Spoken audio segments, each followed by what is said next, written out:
Now over the thing to remember.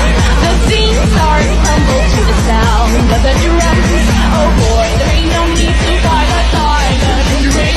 It ain't no big thing, just show her and let go. Assalamualaikum warahmatullahi wabarakatuh. Kami dari kelompok 6, perkenalkan nama saya Lamang Putra Ramadan.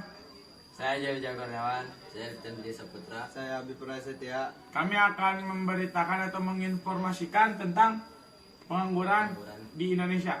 Ini hasil analisis kelompok kami. Saya akan membacakan. Jumlah pengangguran terbuka naik menurut penelitian di video tadi. 131 juta orang angkatan kerja di Indonesia. 7 juta orang pengangguran didominasikan oleh masyarakat sekolah tingkat kejuruan.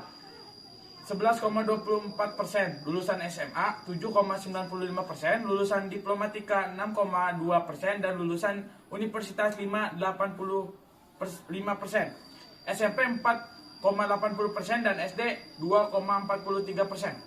Assalamualaikum warahmatullahi wabarakatuh. Perkenalkan, kami dari kelompok Kuda Hibar ingin mempresentasikan hasil diskusi kami.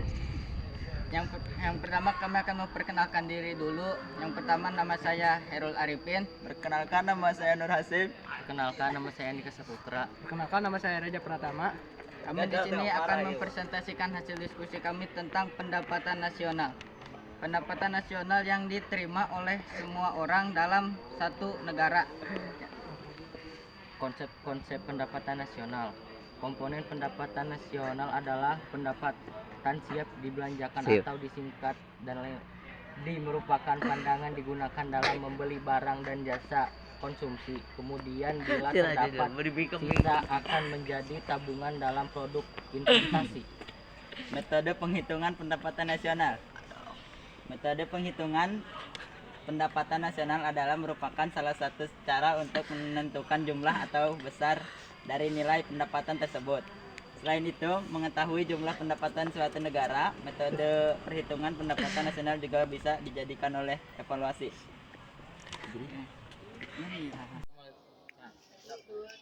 Assalamualaikum warahmatullahi wabarakatuh. Perkenalkan, nama saya Ahmad Topanudin. Perkenalkan, nama saya Juwita. Perkenalkan, nama saya Muhammad Zakir Ramadan. Perkenalkan, nama saya Muhammad Ridho. Jadi kami berempat adalah kelompok yang telah dibuat dalam pembelajaran mata pelajaran ekonomi. Untuk tugas kali ini adalah membuat video tentang penjelasan singkat mengenai badan usaha milik negara. Nah, apa sih badan usaha milik negara? Jadi badan usaha milik negara, badan usaha adalah kesatuan hukum yang menggunakan modal untuk mendapatkan keuntungan. Nah, badan usaha juga terbagi menjadi beberapa bagian. Ada badan usaha milik negara, BUMN, ada badan usaha milik swasta, dan ada badan usaha milik daerah. Jenis-jenis BUMN yang ke-1 ada perusahaan jawatan, yang kedua perusahaan umum, dan ketiga perusahaan perseroan. Jadi ada contoh BUMN, PT Indonesia Asahan Aluminium, contoh BUMN dari industri mineral. PT Bank Negara Indonesia, contoh BUMN dari jasa keuangan. PT Taspen Persera, contoh BUMN dari jasa asuransi dan dana pensiun. Berikutnya struktur organisasi BUMN. 1. Menteri, 2. Menteri Teknis, 3. Komisari, 4. Dewan Pengawas, 5. Direksi. Nah, cuman itu penjelasan yang bisa kami berempat sampaikan. Kurang lebihnya mohon maaf. Wassalamualaikum warahmatullahi wabarakatuh.